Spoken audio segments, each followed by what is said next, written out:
Ар бир айдын 6-сы Долбоордун жигиттерине кол чабып коюңуздар.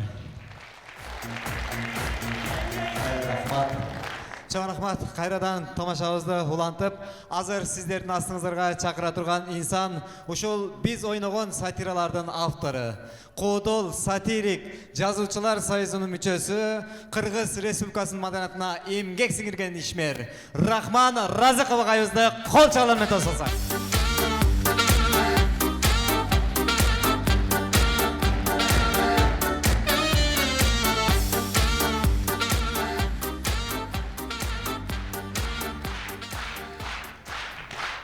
Рахмат. Чоң рахмат. Көңілді кечиңиздер менен. Рахмат, болот, рахмат. Так, бұл сахнадагы ойнап аткан балдар жаңы муун деп коелучу, сиздер таанып атасыздар. Мен бұл программага биздин Ким Аким деген Аскар Акаевичтин маалында ойнолгон бұл сатираны кошуп койдум. Бұл балдардагы бир чоң мындай саясий сатираларды ойноп көрсүн.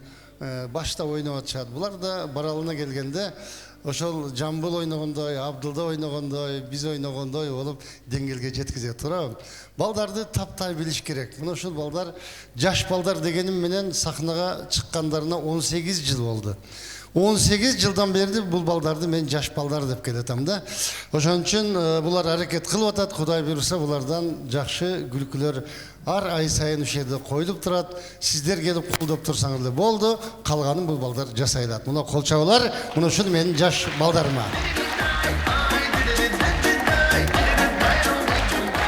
Рахмат. Эми бир аз өзүбүз жөнүндө айтсак. Ойбой, биз кыргыздар дүйнөдө жок бир эл бизде, билесиңерби? Кече дүйнөлүк чемпионатта биздин футболисттер, Азиянын чемпионатында аябай чоң ийгиликтерге жетишип, эми утайын деп калганда эмне кылдык биз берди отуруп алып? Биз уттурдук балдарыбызды, билесиңерби? Эмне кылып дейт?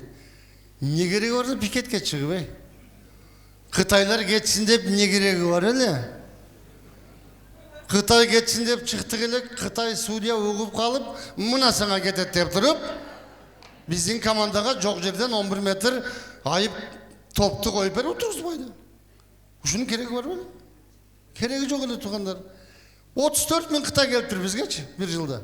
Биз кыргыздар 1 миллион кыргыз Россияны басып алыпбыз дагы. Орустар унчукпай отурат, биз 34 миң Кытай басып алды деп кыйкырабыз. Жакында орустар угуп калса, кыргыздар кетсин деп пикетке чыгат. Өлдүк ошондон. Жөн отурбайбыз да, жөн бир белен ойлоп таап отурабыз бизчи. Эми мизамды кара, мизамды. Ойбой, түкүрүк деген мизамды. Бул мизам же өкмөткө жардам алып келиш керек, же элге пайда алып келиш керек да.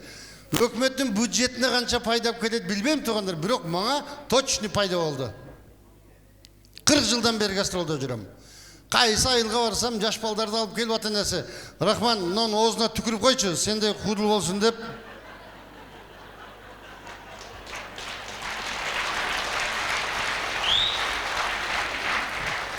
Туугандар, 40 жылдан бери бекер түкүрүп жүрө бериптирмин да. Көрсө менин ар бир түкүрүгүм 5,5 миң сом экен да.